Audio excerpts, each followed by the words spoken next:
डोकेदुखी उपाय. डोकेदुखीचा त्रास असल्यास आल्याचा काढा पिणे अतिशय फायदेशीर ठरते. कपाळावर किंवा कानांच्या मागे निलगिरी तेल किंवा लवंग तेल हलक्या हाताने चोळावे. दिवसभर भरपूर पाणी पिणे गरजेचे आहे, कारण पाण्याची कमतरता असल्यास डोकेदुखी वाढते. तसेच पुरेशी झोप घ्यावी.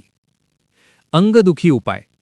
अंगदुखी कमी करण्यासाठी रात्री झोपण्यापूर्वी कोमट दुधात हळद मिसळून प्यावी. तीळ तेल किंवा नारळ तेलाने संपूर्ण शरीराची मालिश केल्यास स्नायूंना आराम मिळतो. आठवड्यातून 2 ते 3 वेळा गरम पाण्याने अंघोळ केल्यास अंगदुखी कमी होते. गुडघेदुखी उपाय. गुडघेदुखीसाठी सकाळी रिकाम्या पोटी आले, हळद आणि मध यांचे मिश्रण घेणे उपयुक्त आहे. गरम पाण्याच्या पिशवीने गुडघ्यांना शेक दिल्यास वेदना कमी होतात.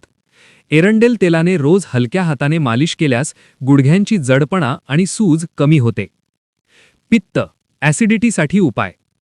पित्ताचा त्रास असल्यास सकाळी रिकाम्या पोटी कोमट पाण्यात मध आणि थोडा लिंबाचा रस मिसळून प्यावा. जेवणानंतर ताक पिण्याची सवय लावावी. केळी, नारळ पाणी यांसारखे थंड गुणधर्म असलेले पदार्थ खावेत आणि तिखट, तेलकट, फार आंबट पदार्थ टाळावेत. टाचदुखी उपाय. टाच दुखत असल्यास रात्री झोपण्यापूर्वी नारळ तेल किंवा तूप टाचांवर लावून मोजे घालावेत. कोमट पाण्यात मीठ घालून पाय 10 ते 15 मिनिटे भिजवावेत. एरंडेल तेलात थोडी हळद मिसळून टाचांवर लावल्यास वेदना आणि भेगा कमी होण्यास मदत होते. सर्दी खोकल्याचा त्रास. सर्दी खोकल्याचा त्रास असल्यास रात्री झोपण्यापूर्वी कोमट दुधात हळद आणि थोडी मिरी घालून प्यावी. आल्याचा रस आणि मध समान प्रमाणात घेणे फायदेशीर ठरते. दिवसातून 1 ते 2 वेळा वाफ घेतल्यास नाक बंद होणे व घसा खवखव कमी होतो. घसादुखी उपाय. घसा दुखत असल्यास कोमट पाण्यात मीठ घालून दिवसातून 2दा गुळण्या कराव्यात. लवंग तोंडात धरून चोखल्यास वेदना कमी होतात. तुळशीची पाने उकळून त्याचा काढा प्यावा, यामुळे संसर्ग कमी होतो. पोटदुखी उपाय.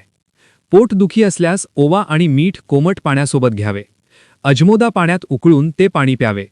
फार तेलकट व जड अन्न टाळावे आणि थोडे थोडे हलके अन्न घ्यावे. कब्ज म्हणजेच बद्धकोष्ठता उपाय. कब्जचा त्रास असल्यास रात्री झोपण्यापूर्वी कोमट दुधात एरंडेल तेलाचे काही थेंब घ्यावेत. सकाळी रिकाम्या पोटी पपई किंवा भिजवलेले अंजीर खाल्ल्यास पोट साफ होते. भरपूर पाणी पिणे अत्यंत आवश्यक आहे. अतिसार म्हणजेच जुलाब उपाय. अतिसार झाल्यास ताकात चिमूटभर मीठ आणि जिरेपूड घालून प्यावे. डाळिंबाचा रस पिणे फायदेशीर ठरते. शरीरातील पाण्याची कमतरता भरून काढण्यासाठी ORS किंवा साखर मीठ पाणी घ्यावे. अशक्तपणा आणि थकवा उपाय. सतत थकवा जाणवत असल्यास सकाळी कोमट दुधात मध आणि खजूर घ्यावेत. अंकुरित कडधान्य खाल्ल्यास शरीराला ताकद मिळते. पुरेशी झोप आणि नियमित दिनचर्या ठेवल्यास अशक्तपणा कमी होतो. दातदुखी उपाय. दातदुखीचा त्रास असल्यास लवंग किंवा लवंग तेल दुखऱ्या दाताजवळ धरावे. कोमट पाण्यात मीठ घालून गुळण्या केल्यास जंतुसंसर्ग कमी होतो. थंड किंवा फार गरम पदार्थ टाळावेत.